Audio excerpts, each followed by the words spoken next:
yang dijadikan sebagai satu wasilah di dalam mendekatkan diri kepada Allah,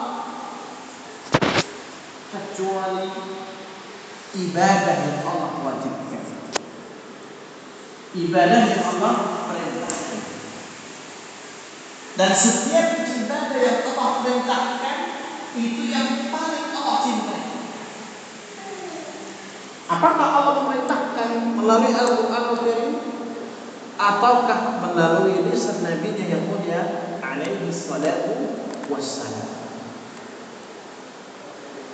Jadi semua perkara yang Allah wajibkan ini merupakan perkara yang dicintai olehnya, dan ini merupakan satu wasilah yang mana seorang hamba mendekatkan diri kepadanya subhanahu wa ta'ala, sehingga dia nantinya akan mendapatkan pertolongan Allah dan taufik darinya. Dari pertanyaan yang kedua tadi terkait dengan makna ibadah, maka dalam hal ini kita bisa mengatakan segala perkara yang diperintahkan atau yang dianjurkan dalam agama kita melalui Al-Quran atau Sunnah Nabi yang mulia alaihi salatu wassalam itu adalah ibadah. Kita senyum ya kepada saudara kita, ibadah tidak? Ibadah. Karena Nabi mengatakan tabassumuka wajhi akhika shadaqah. Senyummu di hadapan muka saudaramu itu adalah sedekah. Maknanya apa? Senyum itu adalah perbuatan yang Allah cintai, karena Allah membalasnya dengan menilainya sebagai sedekah. Berarti ini adalah ibadah. Kita ya sebagai seorang suami bekerja untuk menafkahi siapa? Istri dan anak kita. Maka pekerjaan yang kita lakukan ini ya di dalam mencari nafkah ini ibadah tidak? Kita katakan ibadah.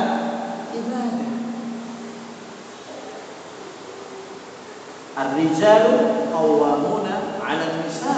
Laki-laki itu pemimpinnya bagi kaum wanita. Yang namanya pemimpin itu bertanggung jawab terhadap urusan nafkah istri dan anak-anak. Warajulu ra'i fi ahlihi wa huwa mas'ulun an ra'iyatihi. Seorang laki-laki itu adalah pemimpin bagi keluarganya, maka dia nanti akan dimintai pertanggungjawaban dari yang dia pimpin. Kita berzikir ibadah, baca Quran ibadah, salat sunnah ibadah, ya. Ibadah itu sebenarnya itu amat sangat banyak ketika kita mempelajarinya. Bahkan bisa jadi tidak setiap semua ibadah yang atau yang ada dalam agama Islam itu kita sanggup dan istiqamah melakukannya. Makanya ya, kata para ulama, masing-masing orang itu dia berbeda di dalam meningkatkan ibadahnya kepada Allah Subhanahu wa taala. Ada orang yang dia itu kalau puasa Masya Allah kuat, tapi kalau sholat malamnya sering bablas. Sebaliknya ada orang yang sholat malamnya Masya Allah kuat sekali, namun kalau urusan puasa nggak kuat dia. Nah, kata para ulama, orang yang seperti ini hendaknya dia menjaga satu amal yang dia punya potensi untuk istiqamah di atasnya. Kalau memang dia itu kuat untuk puasa dan sanggup dan bisa istiqamah, hendaknya dia dijaga, sehingga bisa menambah ibadah-ibadah yang lain yang tidak bisa ia lakukan. Jika dia termasuk orang yang Masya Allah dimudahkan oleh Allah dan kuat untuk salat malamnya, hendaknya dijaga supaya ini bisa menambah dan mengangkat derajat dia di sisi Allah ketika dia tidak sanggup untuk beramal ibadah yang lain seperti puasa sunnah.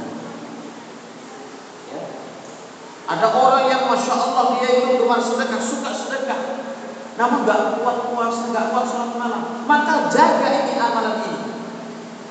Ini kata para ulama. Karena masing-masing orang dia memiliki spesialisasi tersendiri di dalam beribadah kepada Allah. Maka hendaknya dia meningkatkan dan menjaga ibadah tersebut sampai akhir hayatnya. Kemudian di dalam kita beribadah kepada Allah Subhanahu wa taala dengan ibadah yang begitu banyak ini, ya, maka kita diberikan kaidah oleh Nabi. Apa itu kaidahnya? Wa idza amartukum bihi aw bi syai'in fa'tu minhu mastata'tum. Apabila aku perintahkan kalian terhadap satu urusan, satu perkara, satu amal ibadah, maka kerjakan semampu kalian, artinya semaksimal yang kalian bisa. Sebisanya kalian itu sampai mana? Lakukan. Jika memang tidak sanggup, maka disitulah letak kemaksimalan kita di dalam menegakkan ibadah tersebut. Jika itu apa? Anjuran dari Nabi yang mulia alaihi salatu wasallam atau perintah. Jika itu maksiat, maka kata Nabi, wa idza nahaitukum anhu fajtanibu.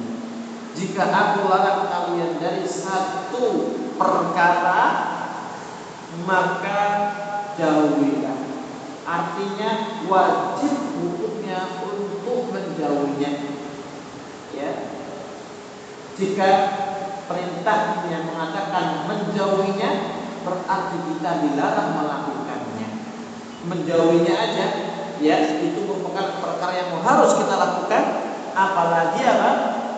Mendekatnya, justru ini perkara yang tidak boleh kita lakukan. Dari ini, ya, kaidah di dalam kita menjalankan ketaatan atau ibadah kepada Allah Subhanahu wa taala. Jika itu adalah perintah, ya, dan itu hukumnya wajib kita lakukan, maka harga mati harus kita lakukan. Bagaimana pun kondisi kita.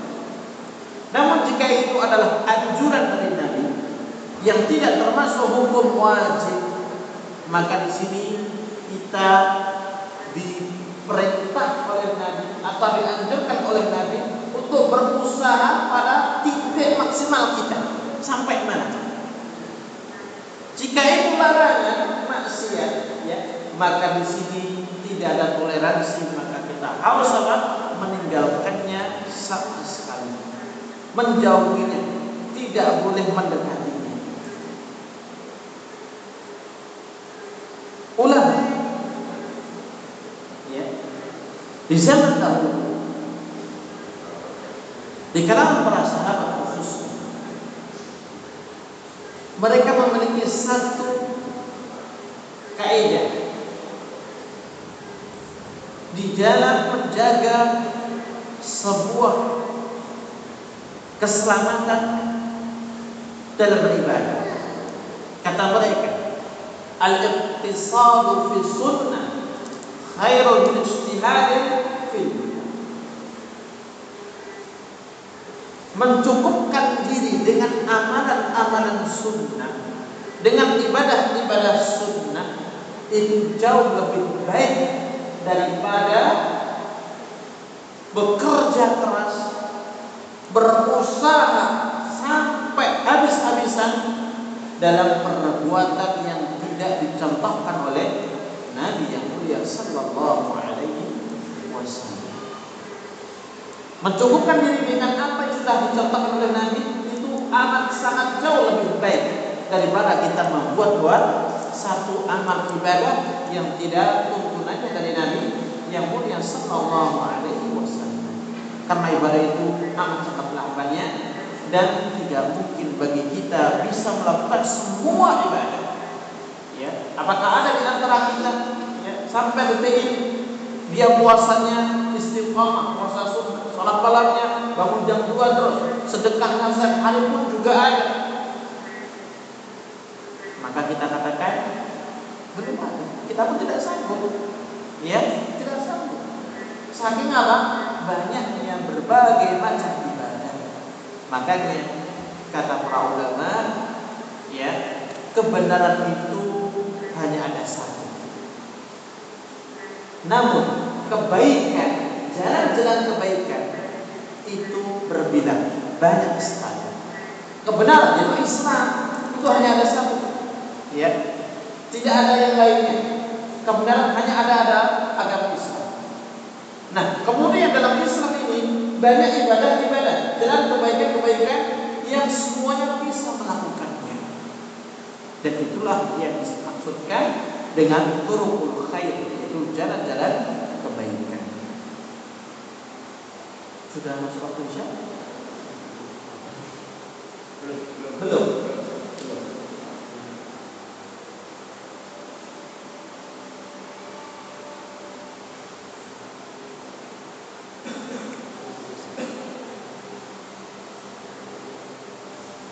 Baik. Ini sampai kapan ini kita? Sampai Isya atau habis Isya lanjut atau sudah atau bagaimana? Riba? Sampai selesai. Selesainya waduh sampai subuh ini Pak.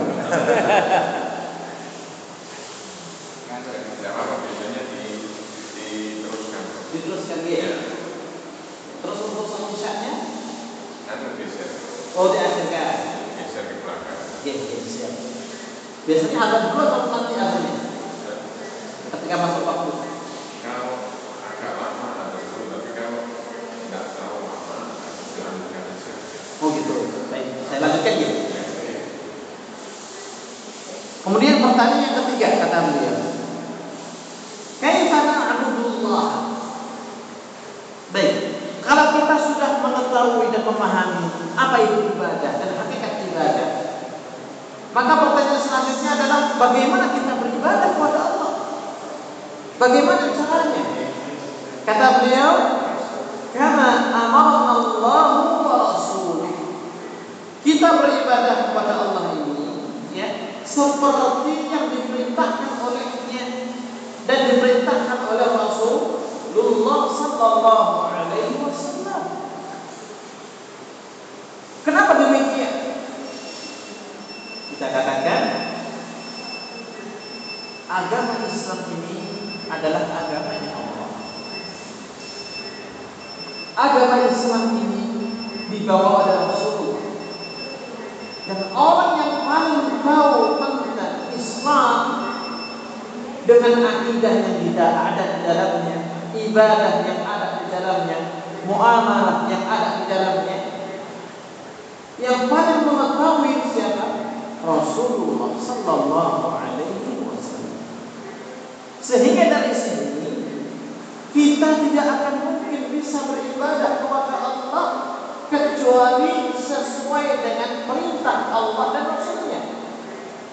Perintah Allah dalam Al-Quran dan juga perintah Rasulnya di dalam sunnah beliau sallallahu alaihi wasallam. Contoh, kita diperintahkan oleh Allah untuk beribadah, sholat. Ya, Allah katakan wa aqimus shalah, dan dirikan oleh kalian sholat. Berarti adalah wajib karena Allah memerintahkan kita ibadah sholat. Bagaimana cara kita sholat? Apakah dijelaskan dalam Al-Quran Al-Karim? Tidak. Akan tapi dijelaskan oleh Nabi yang mulia sallallahu alaihi wasallam dalam sunnahnya. Makanya di sini, ya, di dalam kita menegakkan ibadah salat harus merujuk kepada Rasulullah alaihi wasallam, orang yang paling paham betul tentang Islam. Dan disitulah Nabi menjelaskan sebagai bentuk penafsiran dari perintah salat dalam Al-Quran Al-Karim, dimulai dari takbiratul ihram, ya, diakhiri dengan salat. Kama amarna Allahu wa rasuluh. Kita beribadah ini, ya, sesuai dengan apa yang Allah perintahkan dan juga diperintahkan oleh Rasulnya Muhammad sallallahu alaihi wasallam. Allah mengatakan, "Ya ayyuhalladzina amanu athi'ullaha wa athi'ur rasul wa la tubtilu a'malakum."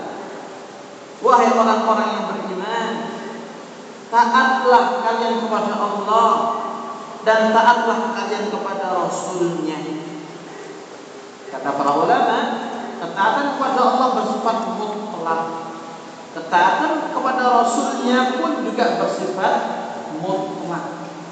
Artinya harga mati yang tidak bisa ditawar-menawar. Kemudian Allah menutup ayatnya, wala tubtilu a'malakum, dan janganlah kalian membatalkan amal-amal kalian. Nah, wajhul istijhad, ya.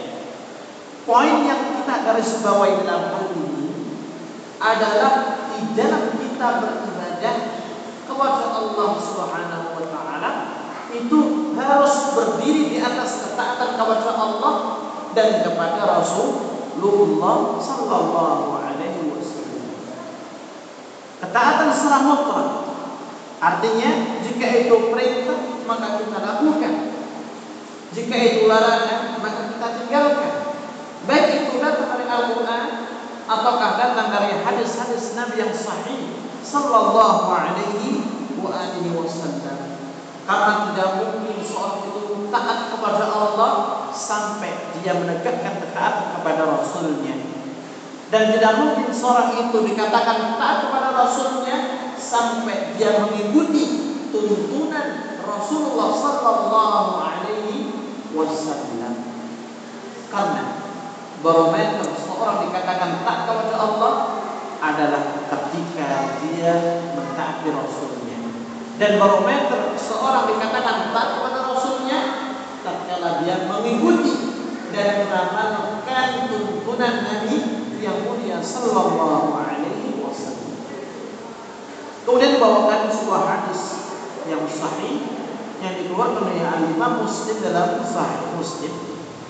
Nabi yang mulia alaihi salatu wasallam bersabda, "Man 'amila 'amalan laisa 'alaihi amruna fahuwa radd." Siapapun yang melakukan atau yang berbuat satu amal, apakah amalan hati, amalan perbuatan, atau amalan-amalan yang lainnya.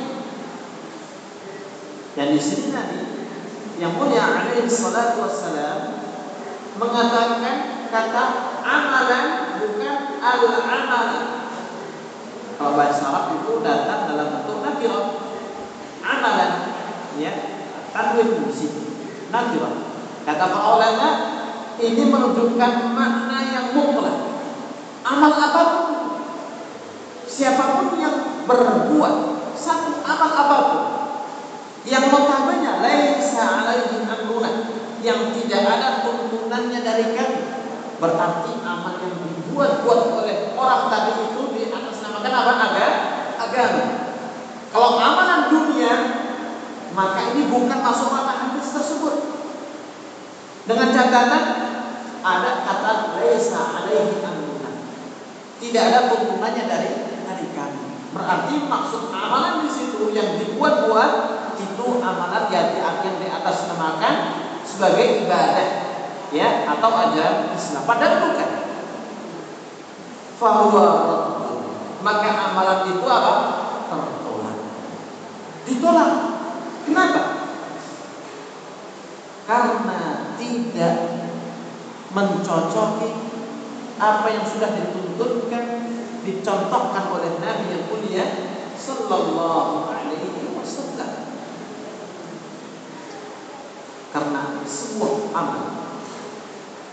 amal perbuatan apapun itu akan menjadi sah diterima oleh Allah apabila dibangun di atas dua syarat.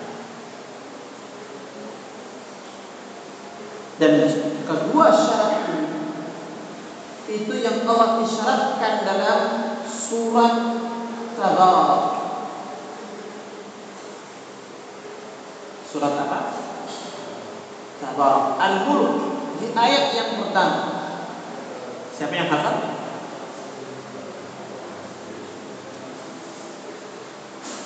Alladzi khalaqal mauta wal hayata liyabluwakum ayyukum ahsanu amala. Allah menciptakan semua yang ada, hidup dan mati, dengan berbagai macam lika-likunya. Itu semuanya dalam rangka untuk menguji kalian. Ayyukum ahsanu amala. Siapakah di antara kalian ahsanu amal, yang paling baik amalnya, bukan yang paling baik, bukan aktsaru amala, tapi ahsanu amal, yang paling baik amalnya. Apa kata para ulama ahli tafsir? Ahsanu amal, yang paling baik amalnya itu maknanya adalah apabila amal itu dibangun di atas keikhlasan kepada Allah dan dibangun di atas kesesuaian terhadap sunnah nabinya.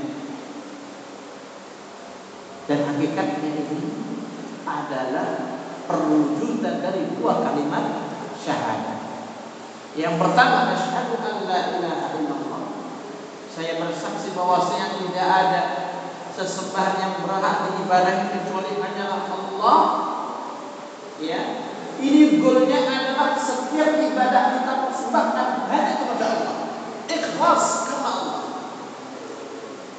Yang kedua, wa asyhadu anna Muhammadan Rasulullah, dan aku bersaksi bahwasanya Muhammad itu adalah utusan Allah. Goalnya apa? Di dalam kita beribadah harus mengikuti Rasulullah, karena kita mengikrarkan Muhammad itu adalah utusan Allah. Sehingga di dalam kita beribadah dengan ikhlas itu harus sesuai dengan yang diajarkan oleh Rasulullah. Itu dulu. Makanya kata para ulama, amal itu akan diterima oleh Allah jika dibangun di atas keikhlasan kepadanya dan dibangun sesuai dengan tuntunan Rasulullah Sallallahu Alaihi Wasallam. Dan inilah makna dari ayat ahsanu amalan tadi, sebaik-baik amalnya. Bahkan kata para ulama dahulu, rubba amalin kabirin tusaghiruhu dunya, wa rubba amalin saghir kabirin rubba amalin kabirin tusaghiruhu dunya, wa rubba amalin saghirin tukabbiruhu dunya. Berapa banyak amal-amal yang begitu besar, ya, jihad, namun gara-gara niat yang bukan karena Allah, amalan itu apa? Sia-sia. Di zaman Nabi pernah ada seorang sahabat, ya, dia ikut perang, dan masya Allah dalam kondisi seperti itu dia bisa menghancurkan pasukan dari kalangan orang-orang kufar sampai dia mati. Namun di akhir peperangan itu, ya, ketika Nabi ditanya tentang orang tersebut apakah berada di surga atau neraka, dan mengatakan dia di neraka. Para sahabat yang lainnya bertanya-tanya kenapa? Ya, ternyata orang tadi, ya, niatnya di dalam berperang bukan karena Allah. Jihad pahalanya besar, yang mati masuk surga. Namun tidak ada nilai dan harganya tatkala niatnya apa? Berubah. Wa rubba amalin saghirin tukabbiruhu dunya. Dan berapa banyak amal-amal yang kecil, namun karena niatan yang ada dalam dirinya itu betul-betul murni karena Allah, maka pahalanya pun agung dan besar. Di antara contohnya kata para ulama, ya, salah satu kisah dari keturunan Bani Israil, yang mana dahulu ada seorang wanita yang tidak baik. Ya, di satu hari dia mendapati seekor anjing kehausan di gurun pasir. Kemudian dia mendapati satu sumur yang di situ terdapat air. Maka dia mengambil dengan turun ke sumur itu, mengambilkan air dan diminum oleh seekor anjing tadi. Maka yang terjadi, Allah mengampuni dosa dan kesalahannya, Allah masukkan ke dalam surga. Amalan yang kecil masih minum seekor anjing. Anjing bukan manusia, ya. Tapi karena niatnya betul-betul karena Allah Subhanahu wa taala, maka menjadikan amalan itu besar di sisi Allah Subhanahu wa taala. Nah, ini pentingnya apa? Niat yang benar, niat yang lurus dan ikhlas. Demikian pula poin yang kedua atau syarat yang kedua tadi, sesuai dengan sunnah Nabi yang mulia alaihi salatu wassalam. Walaupun niat dia melakukannya ikhlas kepada Allah, ya lillah wa fillah, namun tidak sesuai dengan tuntunan Nabi, maka amalan pun tertolak, tidak diterima oleh Allah Subhanahu wa taala. Karena tidak apa? Mencocoki jalan yang sudah digariskan oleh Rasulullah sallallahu alaihi wasallam. Baik, ini yang bisa kita sampaikan, dan insyaallah taala di kesempatan mendatang kita akan bahas tentang apakah di dalam kita beribadah kepada Allah itu harus dibarengi dengan rasa takut dan berharap, ya, atau rasa takut saja atau berharap saja. Maka akan dijelaskan oleh beliau di sini sebagaimana yang telah menyampaikan apa sih hakikat ihsan itu di dalam beribadah kepada Allah. Karena kita tahu tingkatan dalam Islam ada 3. Islam pertama, yang kedua iman, dan yang ketiga baik ihsan. Dan ini insyaallah taala akan kita bahas di pertemuan berikutnya. Baik, kita buka pertanyaan atau langsung? Coba ibu. Ada yang tanya? 1 atau 2 mungkin? Menyampaikan bahwasanya salah satu di pertanyaan bahwasanya ibadah adalah amalan dan ucapan saja. Apakah tidak termasuk ibadah yang tidak ucapan dan tidak amalan, yang ini tidak melakukan kemaksiatan? Jadi tidak melakukan kemaksiatan, tidak melakukan ucapan, juga tidak melakukan perbuatan juga. Kalau amalan tadi kan hanya ucapan dan perbuatan. Namun demikian jika kita meninggalkan kemaksiatan, yang artinya ini adalah satu hal yang dicintai oleh Allah Taala, itu kan tidak melakukan perbuatan, juga tidak melakukan ucapan. Artinya ini juga masuk dalam kategori ibadah. Betul. Karena seorang ketika dia mendapati dirinya tergoda oleh nafsunya, tapi imannya kuat sehingga dia tidak berbuat maksiat. Di sini kita katakan dia beribadah kepada Allah. Dengan apa? Meninggalkan perbuatan maksiat tadi, karena ini dimurkai oleh Allah. Dari sisi mana? Kita bukan ucapan, bukan perbuatan. Kita katakan perbuatan hati karena niat. Karena apa nih? Niat. Dan kita sepakat niat ada dalam hati. Dan ini yang disebut oleh ulama amalan hati. Gitu. Ada lagi? Cukup ya? Baik, demikian yang bisa kita sampaikan. Semoga bermanfaat bagi kita semuanya. Amin. Semoga kita diberikan keistiqomahan oleh Allah Subhanahu wa taala di dalam kita belajar ilmu agama dan dalam kita menunaikan ibadah kepadanya Subhanahu wa taala. Dan akhirul kalam, mohon maaf. Subhanallah wa bihamdika, asyhadu an la ilaha illa anta